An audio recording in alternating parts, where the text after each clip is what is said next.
శనార్థులు public ఆటలు చూడడానికి అందరూ తయారున్నట్టే కదా. సరే మరిగా షురూ చేసుకుందాం పాండ్రి ఈ ఆల్టి జోర్దార్ వార్తలు. నిన్న మొన్నటి దాకా మంత్రులు అడ్లూరి లక్ష్మణ్ కుమార్ అన్న పొన్నం ప్రభాకర్ అన్న నడుమ పంచాయతీ నడిచింది కదా. ఇక అది మస్తు రచ్చయ్యేటాలకు పార్టీ పెబ్బ మహేష్ అన్న రంగంలోకి దిగి సల్ల వడగొట్టిండు. ఇక అది మర్చిపోకముందే ఇంకో ఇద్దరు మంత్రుల నడుమ చిచ్చు చురువైంది. మరది ఏంది దాని కథ ఏందో పురాగా అర్చుకుందాం పాండ్రి. వరంగల్ జిల్లా మంత్రి కొండా సురేఖకు వరంగల్ జిల్లా ఇన్ఛార్జి మంత్రి పొంగులేటి సీనన్నకు అస్సలకే వడతలేనట్టున్నది కదా.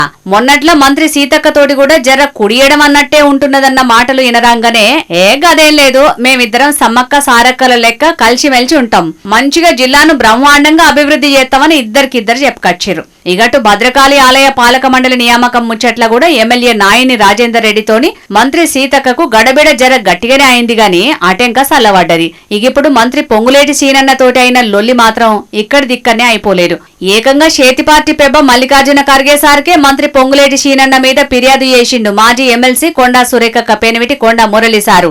మేడారంను మా గొప్పగా తీర్చిదిద్దుతామని సీఎం రేవంత్ అన్నే స్వయంగా పోయి మరీ అభివృద్ధి పనులకు శంకుబండేసిండు కదా. ఇక జాతర దగ్గర పడుతున్నది కాబట్టి పనులు సుతం ఏగిరంగా చేస్తున్నారు. ఇగో ఇక్కడనే అచ్చిపడ్డది అసలు పంచాది. మేడారం జాతర పనుల్ని మంత్రి పొంగులేటి సీనన్న సొంత కంపెనీలనే ఇచ్చుకుంటున్నాడట. ఇక అట్లనే వరంగల్ జిల్లా రాజకీయాల సుతం ఆయన పెత్తనం ఎక్కువ నడుతున్నదట.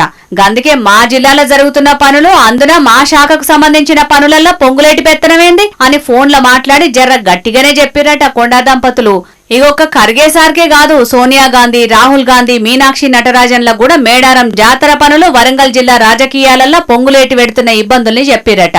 మంత్రులు అడ్లూరి పొన్నం నడుమ రచ్చ పెద్దగయ్యేటాళ్లకు రాష్ట్రంలో ఉన్న పార్టీ పెద్దలే ఇద్దరిని గూకుండా పెట్టి సముదాయించారు గాని కొండా మురళి మాత్రం రాష్ట్రంలో ఉన్న లీడర్లతోటి పని కాదని అనుకున్నాడో లేకుంటే నా స్థాయికి నేను గీలకేంది చెప్పేదని అనుకున్నాడో తెలియదు గాని ఏకంగా ఢిల్లీ పెద్దలకే ఫిర్యాదు చేసిండు. మరిగా ఈ పంచాయతీని ఢిల్లీ పెద్దలే తక్కువ చేస్తారో లేకుంటే సీఎం రేవంత్ అనే ఎవరినన్నా దూతలను పంపి సెట్ చేస్తాడో తెలియదు గాని రాను రాను రాజు గుర్రం గాడిదైందన్నట్టు చేతి పార్టీల దినం ఈ లొల్లులకు పంచాయతీలకు మాత్రం లెక్కే లేకుండా పోతున్నదుల్లా అని అనవట్టిరు గీ ముచ్చటెరకైన కొందరు రాజకీయ విశ్లేషకులు. నిన్ననే ట్రంప్ అన్న నోబెల్ శాంతి బహుమానం కోసం ఎంతో ఆశగా ఎదురుచూసి ఆశించి బంగవాడి బెంగబెట్టుకున్నాడని చెప్పుకున్నామా. ఇగియాల ట్రంప్ అన్నను వెనక వరుసలకేసి గీ అన్న శాంతి బహుమానం కోసం పోటీ పడుతున్నాడు. మరది ఎవరు ఏందా ముచ్చట పురాగా అర్చుకుందాం పాండ్రి. ట్రంప్ గింపు కాదు, ఇస్తే మా రాహుల్ అన్నకి ఇయ్యాలని కాంగ్రెస్ పార్టీ అధికార ప్రతినిధి సురేంద్ర రాజ్పూత్ అన్న జంకు చేసేటట్టే ఉన్నాడు. అన్న ఊపు చూస్తుంటే వచ్చే ఏడాది అన్న రాహుల్ అన్నకు శాంతి బహుమానం బరాబర్ ఇయ్యాల్సిందేనని నిరాహార దీక్ష చేసేటట్టే కోరుతున్నాడు. నిన్నట్లా వెనిజులా దేశపామెకు ప్రజల హక్కుల కోసం పోరాడిందని శాంతి బహుమానం ఇచ్చిండ్రు కదా. ఇక ఆ కోటలనైతే రాహుల్ అన్న బరాబర్ ముంగటుంటాడు. అన్న పొద్దనక మాపనక ఎండనక వాననక చలనక 140 కోట్ల మంది హక్కులను కాపాడేటందుకు చెమటలు గక్కంగా కష్టపడుతున్నాడని అనుకొచ్చిండు. రాహుల్ అన్న ఫోటోను గా అక్క ఫోటోను ఇంటర్నెట్ లో తిప్పుకుంటా మా సారు దేంట్లో తక్కువ అని ప్రశ్నిస్తున్నాడు. ఒక్క చిన్న పోస్టుతోని దేశమే కాదు దునియా దేశాల నజర్ల పడ్డాడు. అన్నను అందరి నజర్ల పడేటట్టు చేసిండు. సురేంద్ర అన్న ట్వీట్ పెట్టంగాల్ని చేతిపాటి అభిమానులు ఇది కరెక్టే కదా సార్, ఇచ్చేయండి, అన్నకు శాంతి బహుమానం ఇచ్చేయండి అని డిమాండ్ చేస్తున్నారు. ఈల ఊపు గిట్లనే ఉంటే రేపు ఇంటర్నెట్ లా రాహుల్ అన్నకు నోబెల్ కావాలని ఉద్యమం చేస్తారు కావచ్చు. ఇదిట్లుంటే రాహుల్ అన్నకు ముందుగాల పార్టీ పెబ్బ పదవి ఇయ్యుండ్రని కొందరు, ఇంకో తాప కూడా ప్రతిపక్షంలోనే ఉంటే పక్కా వస్తుందని ఇంకొందరు కర్మపార్టీ లీడర్లు అంటున్నారు. మొన్నగా నడుమ కూకట్పల్లిలో దొంగతనం కోసం అనొచ్చి ఓ బట్టబజ్గాడు బంగారం అసొంటి ఓ ఆడవిల జీవిదీసిన ముచ్చట అందరికీ ఎరికే కథనోలా. ఇక ఇప్పుడు కుబ్దుల్లాపూర్ కాడ కూడా అచ్చం అట్లనే ఇంకో బద్మాష్ గాడు దొంగతనానికి పోతే పక్కింటికి బుజ్జి ఏం చేసిందో తెలిస్తే శబాస్రా భవానీ అంటారు పక్కా.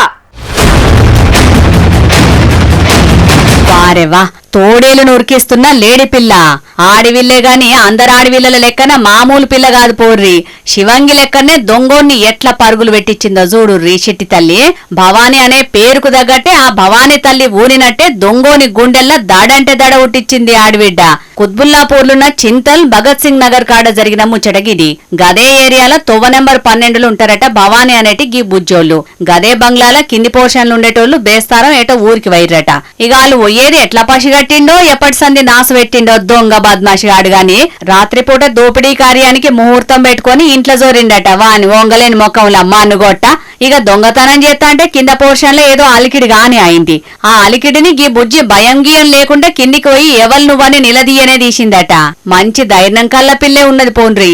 దొంగోనికి సల్ల చెమటలు పెట్టినాయి కావచ్చు ఇక దెబ్బకు. ఇక అంతటితోటి ఇడిచిపెట్టిందా లే, చుట్టుపక్క పొంటోళ్లకు ఇనబడేటట్టు కేకలు పెట్టుకుంటే దొంగోన్ని ఎంబడిచ్చి ఏటాడి పెద్ద సాహసమే చేసింది. ఇంటికాంచి తువ్వ కొసదాంక తరుముకుంటా పోయిందట. వాడకట్టున్న సీసీ కెమెరాలల్లో గిదంతా రికార్డ్ అయింది. పట్టుమని 13 ఏళ్ల వయసుల్నే ఎంత ధైర్యం చూడుర్రి గీ బుజ్జిది. సర్కారోళ్ళు పిలిచి సాహసబాలి కాని ఒక అవార్డు కూడా ఇవ్వచ్చు. అయితే సర్కారేమో గాని భవానీ ధైర్యాన్ని సీసీ కెమెరాలలో చూసిన కాలనీ పబ్లిక్ మాత్రం మస్తు తారీఫ్ చేస్తున్నారు. పోలీసులు విచారణ కూడా షాల్ చేసిరట. ఏమైనా అమ్మా భవానీ, మా జోర్దార్ వార్తల తరపున నీకు సలాం తల్లి. నిన్ను చూసి ఇంటింటికి నీ అసొంటి ఆడ శివంగులు తయారు కావాలి. సర్కార్ కొలువు వచ్చేదాకానే కష్టం గాని ఒక్కపారి కొలువెక్కిందంటే వాళ్ళకు వాళ్ళే తోపన్నట్టు ఫీల్ అవుతారు. టైం దాటినాక ఆఫీస్కు వచ్చినమా, టైం కాకముందే అవతల వడ్డమా అన్నట్టే చేస్తుంటారు. పని కావాలని పబ్లిక్ పోతే మొద్దులు మోసినట్లే కట్టింగ్లు ఇస్తుంటారు. ఉత్తగనన్నా కూర్చుంటారు గాని పని చేయాలంటే సర్కారు జీతానికి కూసునుడే ఎక్కువ అన్నట్టు చూస్తుంటారు. లంచాలను జన్మ హక్కు అన్నట్టే ఫీల్ అయి జనాలను జల్గలెక్క పీసుకదాగే సర్కారు ఆఫీసర్లు కండ్లారా చూసి కనువిప్పు చేసుకునే ముచ్చట తీసుకొచ్చిన. ఓ ఎడిటర్ అన్న ఇడివేయిగా. ఏహే తోపు పో అన్నా నువ్వు. నీ శ్రమకి వేల వేల జనార్దులన్నా. కాకి డిపార్ట్మెంట్ కు తురుపు ముక్కలెక్కు నువ్వు పో. కింద పడ్డ కాగితాన్ని కూడా తీయని పబ్లిక్ కు ఆర్డరేసి కదరు చూపెట్టే కొందరు కాకిలున్న ఈ జమానాలా పబ్లిక్ కోసం ఇంత తాపత్రయపడుతున్నావంటే నీకు ఎంత పెద్ద ప్రమోషన్ ఇచ్చినా తక్కువే అన్నా. మరిగా అసలు ముచ్చటేందంటే ఎన్టీఆర్ జిల్లా నందిగామ కాడున్న వై జంక్షన్ లా పెద్ద రోడ్డు మీద పెద్ద పెద్ద గుంతలు పడ్డాయట. దీంట్లో వాన నీళ్లు జయంగా వచ్చిపోయే బండ్లకు మస్తు తిప్పలైతుందట. అసలుకే హైవేనాయే. ఆయనతో బొందల పడితే బండలకు టక్కరైతదని అటు దిక్కు కొలువు చేస్తున్న కానిస్టేబుల్ రవికిరణ్ అన్న శ్రమదానం చేసిండు. రోడ్లేసేటోళ్లు చూసుకుంటారు తీ అని ఊకోలేదు. పోలీసోళ్ళు ఆర్డరేసిండంటే ఎవరో ఒకళ్ళు చేస్తారు గాని ఈ అన్న ఆ టైపు పోలీసుగా అన్నట్టున్నాడు. తట్టా పార తెచ్చి ఆయన్నే మట్టి ఎత్తిపోసిండు. అల్కగా బండ్లు పోయేటట్టు చేసిండు. అసొంట పోయేటోళ్ళు కూడా అన్నను తారీఫ్ చేసుకుంటా శనార్థులు చెప్పిండ్రు. ఉత్తగా చేయాల్సిన పనుల కోసం లంచాలు ఇరుగమరుగ బుక్కేటోళ్ళు ఒక్క రోజన్నా ఈ అన్న లెక్క బతుకోండ్రి. జీవితానికి ఇంత సార్థకత తెచ్చుకోండ్రి సరేనా. పబ్లిక్ ఇప్పుడు మా రాముల తాతని పిలిచేయాల కదా, మరి పెద్ద మనిషి ఏం చేస్తున్నాడో అరుచుకొని వద్దాం పాండ్రి. ఓ మోతవారి ఏం చేస్తున్నావే? అనుకున్నదొక్కటి అయినది ఒక్కటి బోతాగొచ్చిందిదే బుల్బుల్ పిట్ట. అనుకున్నదొక్కటి అయినది ఒక్కటి బోతాగొచ్చిందిదే బుల్బుల్ పిట్ట. అయ్యయ్యో చేతిలో డబ్బులు పోయని, అయ్యయ్యో జబులు ఖాళీ ఆయని. ఉన్నవి కాస్త ఒరిచినవి సర్వమంగళం అయినది, ఉన్నది కాస్త ఒరిచినవి సర్వమంగళం అయిపోయినది. అయ్యయ్యో చేతిలో డబ్బులు రోజని, అయ్యయ్యో జబులు ఖాళీ ఆయని. అగ్గో మా ముసలుడేందమ్మా ఈ నర్మ పాటలతోనే వార్తలు చెప్తున్నాడు. ఇయాలేమైంది కావచ్చు. ఓ తాత ఏమైందే? అగో ఓ పరి నువ్వు ఒక్కదాన్ని వచ్చినావు, అన్ని ఎంబడి మీ బాపమ్మని కూడా తీసుకొని వచ్చినవే. ఓ తల్లి బతికేటందుకు ప్రాణాలు కాపాడుకునేటందుకు వీడికి ఉరికొచ్చి ఇక్కడ దాచుకున్నానే. ఎప్పుడు అది చూసింది అనుకో ఏం ఇచ్చారన్నా ఏములే ఉన్న జీవి ఊసినట్టే. ఇక అగో ఏమైంది ముసలుడా? ముసలిదానికి గంటగానం భయపడుతున్నావు? ఇంతకి ముచ్చటేందో సక్కగా చెప్పే. ఏం చెప్పాలే, నిన్న మొన్నటి సంగతి జరుగుతున్న ముచ్చట చూస్తానికి వెళ్తే నీకు ఆ ముచ్చట్ని ముసలిది నన్ను కుక్కను కొట్టాడుకు వచ్చింది. ఆ కుక్కనన్నా మా పటాలకు పాపం అని పీల్చింత బుక్కెడంత బువ్వేస్తాం. నాకు ఆయనతో కూడా గతికి లేదే. ఇంత నుంచి బోళ్ళు బొచ్చలు బట్టలు గిట్టలు అన్ని బయట వారేసి బయటికి నాడు ముసలాడు అని అనకల్లల్లా ఏమో గుర్తుడు ఒత్తుకొని ఊకొని పానాలు కాపాడుకున్నందుకు ఇంచెనక మర్ర కచ్చిపోయి చేనుల చెట్లలో దాక్కున్నా. ఏం చేయాలి చెప్పుకుంటూ జరిగిపోతుంది. ఏహే అన్ని అర్థం పర్థం లేని ముచ్చట్లు మాట్లాడతావు ముసలోడా. ముచ్చటేందో సక్కగా చెప్పరాదు. అదే మా ఊళ్ళో నన్ను సర్పంచ్ అభ్యర్థిగా మా పార్టీ తరఫున ఖరారు చేసిర్రు, నన్ను నిలబెట్టిర్రు అని చెప్పలే ఆయనకు? అవును, సర్పంచ్ గా కూడా నువ్వే గెలుస్తావని నేను కూడా చెప్పినా కదా. అయితే ఇప్పుడు ఏమైంది? అరే మళ్ళా ఏమావుడేమున్నదా?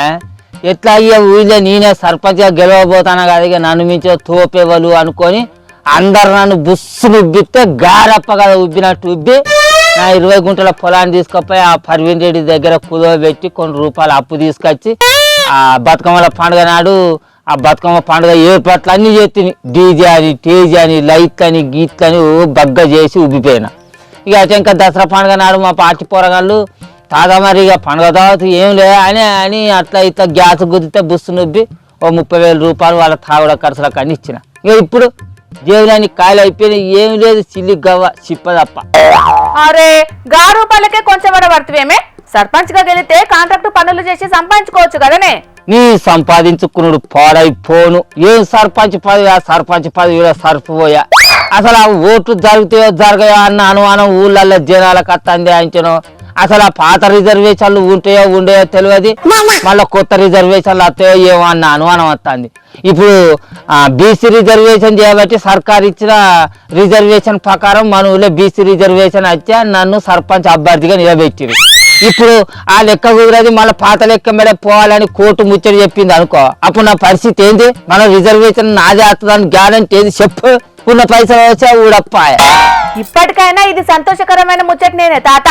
ఇంకా ఓట్లు ఒడిచిపోయినాక ఆ ఓట్లల్లా నువ్వు గెలిచినాక అప్పుడు ఆ ఓట్లు జల్లాయంటే ఏం చేస్తావు చెప్పు? అబ్బర కొడుకు, అట్లా అయ్యేది ఇంకేముంటది? ఉన్న గుడిసె గుడ్డలు చెప్పులు చిప్పలు అన్ని అమ్ముకొని అడక తినుడు అయ్యి. ఇప్పటికే కొడుకులు ఒక్కొక్కడు మూతికి ముంతలు కట్టుకున్నట్టు ఒక్కటే తాగుడు. తాపకొగడచ్చుడు తాత ఏం లేదా అనుడు, తాపకొగడచ్చుడు తాత ఏం లేదా అనుడు. వాడు అయిపోయినాక ఇంకొకడచ్చుడు అడుగుడు. తాపకింత ఒడిసినాయి. ఇది ఒక్క మన్నులనే కాదే తాత, ప్రతి ఊళ్ళో ఇదే తంతు నడుస్తున్నదట. కొన్ని ఊళ్ళలోనైతే మేం సర్పంచులం అయిపోయినాం అన్నట్టు పెత్తనాలు చేస్తున్నారట కొంతమంది బుడ్డ లీడర్లు. కానీ ఈ ముచ్చట మీద ముందస్తుగానే పెద్ద కోర్టు టే విధించడం మంచిగా అయింది. ఇంకొక 4 వద్దులు అయ్యేదింటే ఈ ముచ్చట మీద అన్ని ముచ్చట్లు తేట తెల్లం అయిపోతే జనాలకు కూడా మంచిగా అర్థమవుతుంది. కొంతమంది ఏమో పార్లమెంట్ లో చర్చ జరిగింది, బీసీ బిల్లు ఎట్లా చెల్తుంది, అసలుకే చెల్లెది చూడు అని చెప్పేసి అని వచ్చింది. ఇక కొంతమంది ఏమో సర్కారే ప్రత్యేకంగా ఒక జీవో తీసుకొచ్చే బీసీ బిల్లు ఎందుకు తెలియదు, ఓట్లు ఖచ్చితంగా నడతాయి అని చెప్పేసి అని అనవచ్చు. ఈ ముచ్చట అసలు నమ్మాలో నమ్మద్దు అని జనాలందరూ ఆగం కావచ్చు. ఇంకా నా సైడ్ బుడ్డ లీడర్లు అయితే బుడ్డ మునుగుతాండ్రు. అందుకే కదనే ఈ ముచ్చట మీద ఏదో ఒక క్లారిటీ వచ్చినాకనే ఎలక్షన్లు పెడదామని ఈ స్థానిక ఎన్నికలను 1 నెల రోజులు వాయిదా వేసింది ఎలక్షన్ కమిషన్. రాని అన్ని వివరాలు బయటకు వచ్చినాకనే సర్పంచ్ ఓట్ల మీద ముంగడికి పోతాం. కానీ అబ్బా కొడుకు, ఒక్కొక్కడు ఓట్లు ఇంకా వేయలేదు, నేను గెలవనే లేదు, ఊళ్ళో సర్పంచ్ని కానే లేదు. వాడు వచ్చి అంటాను కదా, సర్పంచ్ రాముల తాత దావత్ ఏమి లేదా అని అనబచ్చాడు. అరే ఓట్లే కాలేదు, ఇంకా నేను సర్పంచ్లే కాలేదు, నేను ఇప్పుడే సర్పంచ్ రాముల తాతను ఎట్లయితారా అని అంటే, నిన్నుకొచ్చే మొగోడు ఇంకా ఊళ్ళో ఎవడు పుట్టనే లేదు తాత, నువ్వే సర్పంచ్వి అని ఉబ్బితే గ్యార కదా ఉబ్బినట్టు ఉబ్బి 100లకు 100, 1000లకు 1000 ఇచ్చే అయిపోయింది. ఉన్న పైసలు ఒడిచినాయి. ఇక ఇప్పుడు ఈ ఓట్లు వాయిదా పడ్డాయన్న ముచ్చట తెలుసుకొని ముసలిది ఏమైంది వాయి, సర్పంచ్ రాములు తాత నువ్వు పెట్టిన పైసలేడా బాయ్, నీ సర్పంచ్ 10,000 బాయ, నీ చీపిరిగట్ట మర్రేసి దంచుతే ముక్కు మూతి ఏమన్నా ఏర్పడతానే దానికి కుక్కను కొట్టినట్టు వచ్చింది. తప్పించుకొని పోయి వచ్చి కూర్చున్నా. అయ్యో ఎంత కష్టం వచ్చింది కదనే తాత నీకు. ఏం చేయాలనే తల్లి, ఈ సర్కార్ కథే గిత్తున్నది. అప్పట్లో 6 గ్యారంటీలు అని ఉబ్బితే బుస్సున ఉబ్బి నమ్మి ఓట్లేసి సర్కారును గజ మీద కూర్చుని పెడుతుంది. 2 ఏళ్ళు దాటుతానే కదా ఇప్పుడు ఖచ్చితంగా సర్పంచ్ ఎలక్షన్లు పెడతారు, బీసీ రిజర్వేషన్ చేస్తారు అని నమ్మి ఓట్లు పెడతాను అని నమ్మంగానే ముంగడ పడుతుంది. వాళ్ళు వీళ్ళు ఉబ్బి అంగానే బుడ్డ మునిగితుంది. ముసలేమో సీపీ గట్ట పట్టుకొని తరం వచ్చి ఎవరికి చెప్పుకోవాలి, ఇజ్జత్ పోతుంది. సరే నీ కథ చెప్పుకుంటే ఇవాళ ఓడ్చేటట్టే లేదే తాత. తిన్నావా ఏమన్నా మరి? ఎవడున్నాడు నాకు తిండి పెట్టేటందుకు? అది ఇంత తలుపులు వేసి చీపిరి గట్ట మర్రేసి దంచుతా అంటే ముట్టుకుంటే ఎవరైనా ఈయన నా ఇజ్జత్ పోతుంది. అయ్యో తెల్లారిందంటే సర్పంచ్ రాముల తాత పిల్లలతో తన్నులు తిన్నారు అని ఇజ్జత్ తీస్తారు అని ఎవరిని తెలియకుంటూ అని మూసుకొని తప్పించుకొని వచ్చిపోయి ఇక్కడ కూర్చున్నా మంచం వేసుకొని. సరే గాని ఓ తాత, నేను ఆ గలీజ్ గానికి ఫోన్ చేసి బువ్వ తీసుకురమ్మని చెప్తా తీయే. ఆడకదక్కువ బాడకకు ఫోన్ చేసి చెప్తే వాడు ఊరంతా ఎండబోతాడే, తూర్పాల పడతాడు నా బతుకునంతా. వాడికి ఫోన్ చేసి వద్దు, నాకు బువ్వద్దు. కానీ వెంకటేష్ గారికి ఫోన్ చేసి వాళ్ళు ఒక కోటర్ మందును బాటిలో నీళ్ళు పట్టుకొని రమ్మని చెప్పు. లేకుంటే ఈ దెబ్బల నొప్పులు మందు తాగంది తక్కువ కాదే తల్లి. సరే సరే కదా ఇక్కడ వార్తలే చదువుకొని ఇట్లా ఉరుకుతా అవన్నీ వార్చన. చూసింది కదనోళ్ళ మా ముసలోడే కాదు రిజర్వేషన్లు ఖరారైన కానుంచి పాపం చాలా మంది ఆశావాహులు గిట్లనే మస్తు పైసలు ఖర్చు పెట్టుకుంటున్నారు. ఇక ఇప్పుడు ఎన్నికలు వాయిదా పడేటాలకు వాళ్ళంతా తలకాయ పట్టుకొని కూకున్నారు. మరిగా ఈ స్థానిక ఎన్నికలు ఎప్పుడు జరుగుతాయో అప్పటి వరకు రిజర్వేషన్లు మళ్ళేమన్నా మారుతాయో ఏం కథనో చూడాలి. మరిగా కొత్త ఏం కొన్నా పాత సెకండ్ హ్యాండ్ లా మళ్ళా అమ్ముడు పోతాయి. అవి సెల్ ఫోన్లైనా బండ్లైనా. అయితే బండ్లంటే అమ్ముకోవచ్చు గాని సెల్ ఫోన్లు గిట్లా అమ్ముతున్నట్టయితే జర పైలమొల్లో. మరి పాత ఫోన్లకు కోడి పిల్లలు ఇస్తాం, పాత ఫోన్లకు ప్లాస్టిక్ వస్తువులు ఇస్తామని ఎక్సెల్ బండ్ వేసుకొని కొనేటోడు రాగానే అబ్బా భలే మంచి చౌకబారం అని ఎగేసుకొని పోయి కొనుక్కుండ్రి. ఎందుకంటారా? అయితే ఈ వార్త చూడుండ్రి. ఆ ఫోటో చూస్తాండ్రు కదా, ఆ నల్లొచ్చు ఎన్కున్నోడు మామూలోడు కాదల్లో. పాత ఫోన్లకు ప్లాస్టిక్ వస్తువులు అమ్ముతున్నాడు. అరే పాత ఫోన్లకు ప్లాస్టిక్ వస్తువులు అమ్మితే తప్పేంది, గా మాత్రానికి కూడా అరెస్ట్ చేస్తారా అని మీరనుకుంటే ఎరిగిపోయిన ప్లాస్టిక్ బకెట్లా కాలేసినట్టే. ఫోన్లకు ప్లాస్టిక్ సామాన్లు అమ్ముడు చిన్న ముచ్చట కావచ్చు గాని దాని వెనుక జరిగేదంతా అల్లాటప్ప వ్యవహారం కాదల్లో. అట్లగిట్లా ఫోన్లు అమ్ముకుంటే అటెంకా గాయగత్తరైతారు, జాగ్రత్త. ఎందుకంటే ప్లాస్టిక్ వస్తువుల ఆశకో కోడి పిల్లల ఆశకో పాత ఫోన్లు అమ్ముకుంటారనుకో గవి చక్కగా పట్టుకొని పోయి బీహార్ రాష్ట్రంలో ఉన్న సైబర్ నేరగాళ్ల చేతిలో పడుతున్నాయట. అవునట. ఇంతకసలు ఏం జరిగిందంటేనోలా, భద్రాద్రి కొత్తగూడెం జిల్లా పెద్దనల్లబెల్లి గ్రామ సెంటర్ కాడ దుమ్ముగూడెం పోలీసులు బండ్లు తనిఖీ చేస్తుంటే ఇగో వీడు ఇంకో నలుగురు బండ్ల మీదొచ్చి పోలీసులను చూడంగానే నీళ్లు నవిలినట్లు చేసి శంగో బిల్లు అని పారిపోనింక చూసిండ్రట. ఇక పోలీసులు కుంటదా, గుమ్మడికాయల దొంగలెవలంటే భుజాలు దడుముకున్నట్టు చేసేటాలకు ఎంబడివాడి మరీ దొరకబట్టిండ్రు. అందర్ని కాదల్లో అఖ్తర్ అలీఖాన్ అనేది గీ ఒక్కనే. ఇక అన్నం ఉడికినట్టు తెలవాలంటే అన్ని మెతుకులు ఒత్తి చూడాలనా చెప్పుండ్రి. దొరికిన ఒక్కని పట్టుకొని పోలీసుల ఇస్టైల విచారణ చేస్తే నిజాలు మొత్తం గక్కిండు. అగో అట్లకి ఎవారం మొత్తం బయటకొచ్చింది. మన పాత ఫోన్లు పట్టుకపోయి సైబర్ నేరగాళ్ల చేతికిత్తే ఆ బట్టవాజిగాలు మన ఫోన్ మదర్ బోర్డు లోపట వివరాలన్నీ సేకరించి అటెంకా ఆ వివరాలతోని సైబర్ నేరాలకు తెరదీస్తున్నారట. అంటే చూడుండ్రి, పాత ఫోన్లకు ప్లాస్టిక్ సామానిత్తం అనే మాట వెనుక ఎంత మాయేషం దాగున్నదో. జర పాయలం మరి పబ్లికు కొసరుకు ఆశ పడితే అసలుది పోతది మరి. వానాకాలంలో వానలు రాకపోవడు ఎంత కామనో కాంక్రీట్ జంగళ్లకు అడవి జీవాలొచ్చుడు అంతే కామన్ అయిందోల్లా. మనోళ్ళు అడవులను పొతం పెట్టొచ్చు, అడవులకు పోయి టూర్లు ఎంజాయ్ చేయొచ్చు. కానీ అడవి జీవాలు కాంక్రీట్ జంగళ్లకు టూర్కొస్తే అసలుకే ఊకుంటలేరు. అగో ఇప్పుడు మళ్ళేమొచ్చినాయి అంటారా? మనుషులు మార్నింగ్ వాక్ కు పార్కు పోయినంత అలకగా కలియుగ వైకుంఠం తిరుపతి కాడున్న ఎస్వి యూనివర్సిటీకి అద్దుమరాత్రి నైట్ వాక్ వచ్చింది ఈ చిరుతపులి. నాకెదురొచ్చినా మీకే రిస్క్, నేను మీకెదురొచ్చినా మీకే రిస్క్ అన్నట్టే యూనివర్సిటీ లోపట ఎంప్లాయీస్ క్వార్టర్ల కలె తిరిగింది ఇట్లా. మరి ఎస్వి కాలేజీలో పిహెచ్డి పూర్తి చేద్దామని వచ్చిందో లేకుంటే నైట్ క్లాసులు చెకింగ్ చేద్దామని వచ్చిందో తెలియదు గాని నరమానవులు కనిపించకపోయేటాళ్లకు మళ్ళొస్తా బీ కేర్ఫుల్ అని అలర్ట్ చేసిపోయింది అచ్చిన తొవ్వల్ని. టైంకు ఎవ్వలు తొవ్వ మీద లేరు కాబట్టి ఏం కాలేదు గాని లేకుంటేనా పుచ్చలు లేచిపోయేటి.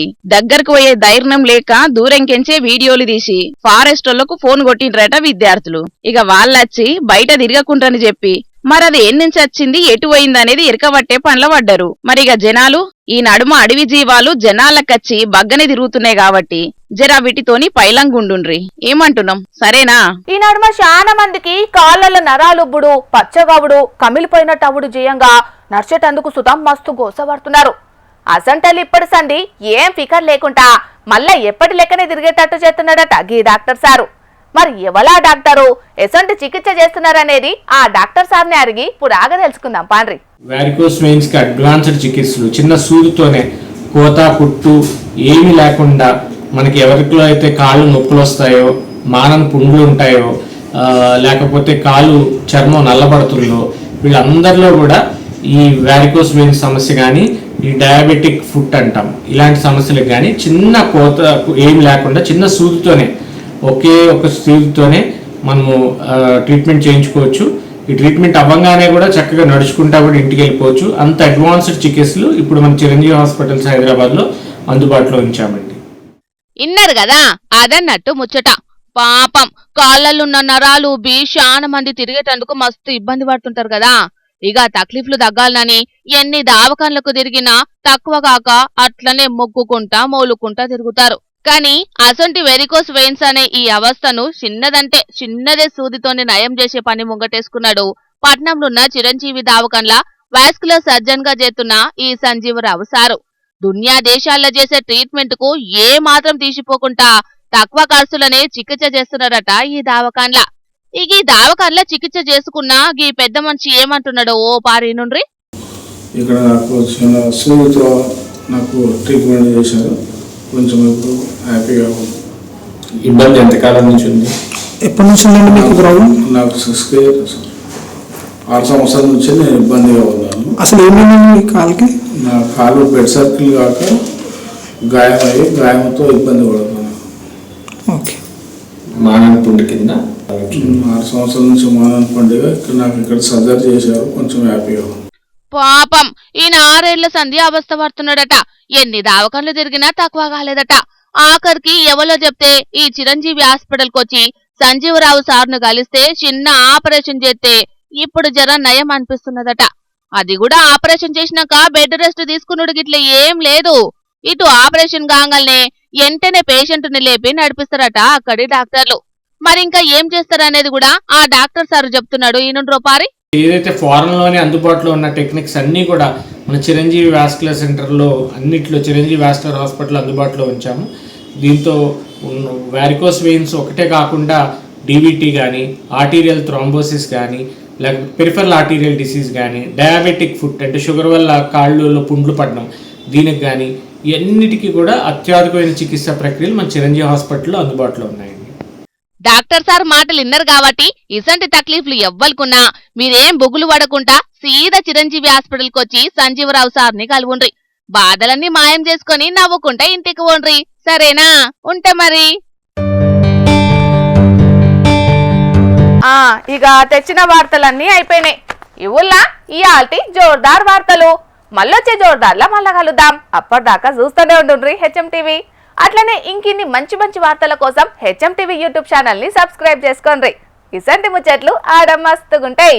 అన్ని ముచ్చట్లు మీ దాకా చేరాలంటే తప్పకుండా గంట కొట్టుండ్రి, లైక్ చేయండి, ఈ ముచ్చటను మీ దోస్తులకి షేర్ చేయండి. ఏమంటున్నాం? సరే మరి, టాటా.